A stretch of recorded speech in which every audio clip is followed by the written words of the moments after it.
Holy smokes, everyone. What an absolute wild week it is right now in the markets. I'm on holiday right now, but that is no excuse. Things are so crazy, I had to quickly come out and record this video for you all because we're seeing deep red in the markets right now. There is so much volatility, there's so much uncertainty, but I'm going to break down the facts of the reason why the markets are so terrified right now, because things are far worse than expected. So first things first, the Nasdaq is now officially in correction territory. That's when the index falls more than 10%. And I think this is only just the beginning, because even without the bad economic indicators we're getting right now, the stock market was so overvalued it needed a correction, and they've just found a very, very good excuse to sell off and sell off quick. So first things first, what we're going to talk about, I've had to innovate here and write down some notes because I'm not in the studio, is the Fed GDP now tracker. That is now negative, and it fell negative 2.4% for the first quarter of 2025. So we are officially in recession territory. Now, this is even with them trying to prop up the economy and make it look much better than it is.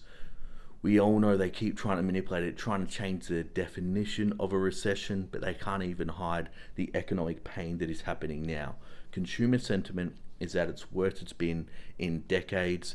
Inflation expectations are at 1995 highs, so consumers don't feel like spending, and they know now with this tariff uncertainty that there's going to be a lot of price hikes coming, and people just simply don't have any more purchasing power left. Not only that, we got some huge news today. In February, 172,000 layoffs were announced. That is right, 172,000 layoffs were announced just in February alone, and that's up 245% from January. So this is, telling the markets that, look, not just the Fed GDP now is in negative, but also we're getting other real economic indicators that a recession is here. And a lot of people say, well, what's the difference between a recession and a depression? Well, there's a famous quote: a recession is when your neighbor gets laid off, a depression is when you get laid off. So there's going to be, unfortunately, more layoffs coming because this creates a domino effect. Most of these right now are government jobs, but there's a lot of retail jobs because all these government employees now at the shops they normally go and shop at, the restaurants they go to, the clothing stores they go to, if they're not employed, they're not going to be shopping there, and then that affects those companies, the other companies' revenue, and then they have to start doing layoffs as well. So why is the market crashing? Well, it's because of the tariff uncertainty. We are getting flip-flopping news headlines right now between, is Trump doing the tariff? Okay, he's doing the tariff. Oh, wait, no, he's put it on pause. Okay, the tariff is now off the table, because whenever the stock market starts to crash, he'll all of a sudden announce, okay, we're going to put a pause on tariffs. But then once, the market's agreeing again, and he goes, okay, no, we are doing the tariffs. We actually are going to go ahead with the tariffs. But now, even though he said they're going to put a pause on the Canadian and US, Mexico on some things, like, for example, autos and some other things he's going to put a pause on until April 2nd, the market's still sold off because there's one thing the stock market hates. For example, if there's a bad news or bad data coming that the market expected, like a bad inflation read or bad economic read, the market normally knows about that and they're not too worried about it. What the market hates is uncertainty, not knowing what's going to come. And with these tariffs going up, or tariffs going on the table, off the table, the markets are very uncertain right now, and so they found a good excuse to sell because, again, markets were extremely overvalued. They're like, okay, I'm going to take my profits and wait until we have more opportunities. I'm not saying you should do this. I'm just saying that's what big money on Wall Street is doing right now. And this is going to lead to what's called stagflation for the Fed, and it's checkmate for the Fed, because we got the consumer, the last CPI report was 0.5% for just 1 month. Now, when you analyze that, that's 6%, more than 3 times the Federal Reserve's target. But at the same time, can they lift interest rates? Because we just heard in February 172,000 people were laid off. Well, no, they can't. Or they're going to have to choose one or the other. Either they're going to have to let inflation run away and start cutting interest rates to try to save the economy.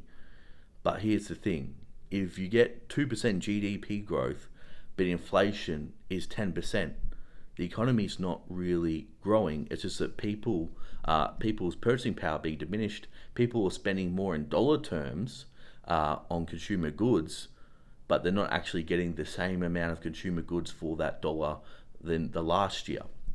So just because we're having GDP growth, there could be a lot of factors. And something I like to look at is people's standard of living.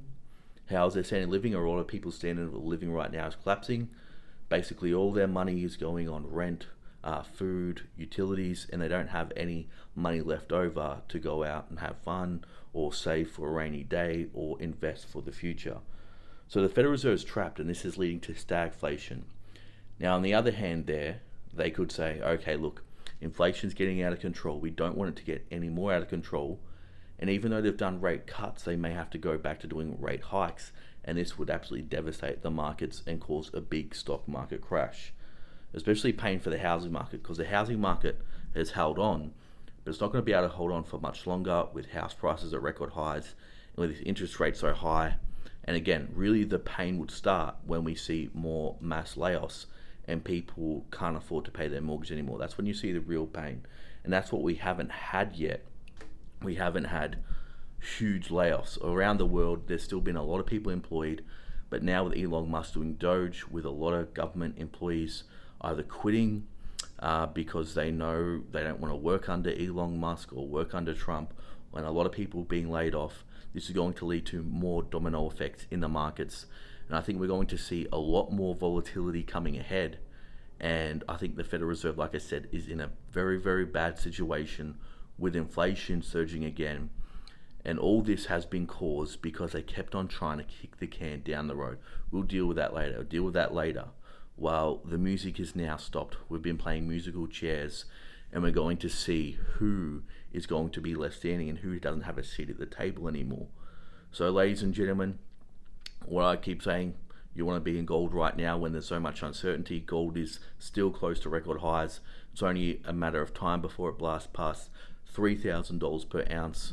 We're seeing a lot of volatility in the crypto sector as well, with Donald Trump announcing that crypto reserve. But it was very funny because it was crashing leading up to that announcement. He made that announcement, and then the next day after that announcement, it completely crashed. So there's a lot of manipulation happening in the crypto markets as well. But what do you all guys think about this? Let me know down below. You're all awesome. Even if I'm on vacation, I'll still keep bringing these updates for you, for these critical news updates. But let me know down below. See you guys in the next video.